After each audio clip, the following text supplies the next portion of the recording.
Sa kabila ng pananatili ng mahigit 1,000 evacuee mula sa Marawi City, tuloy po ang pagbukas ng klase ngayong araw sa National School of Fisheries sa Iligan City. Kamustahin natin sitwasyon doon sa unang balita ni Salima Refran. Live! Salima! Igan, kasabay nga ng ibang mga eskwelahan sa buong bansa, tuloy ang pasukan dito sa National School of Fisheries sa Buruon, Iligan City. Yan ay kahit na pansamantalang tahanan ngayon ng eskwelahan sa mahigit 1,600 na mga apektado ng gulo sa Marawi City. Ito lang kasi igan ng eskwelahan na ginawa ring evacuation center dito sa Iligan. Noong isang linggo nangambang ilang evacuee pati na mga camp supervisor sa posibilidad na paaalisin daw sila dito pagdating ng pasukan.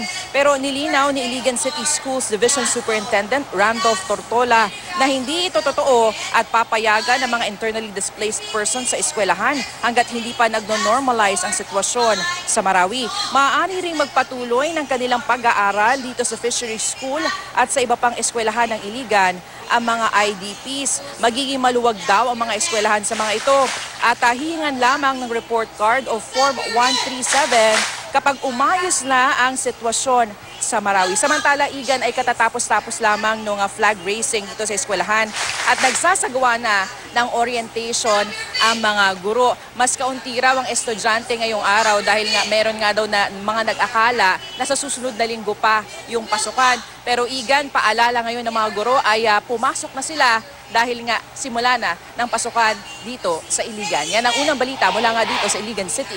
Igan. Maraming salamat, Salima Refran.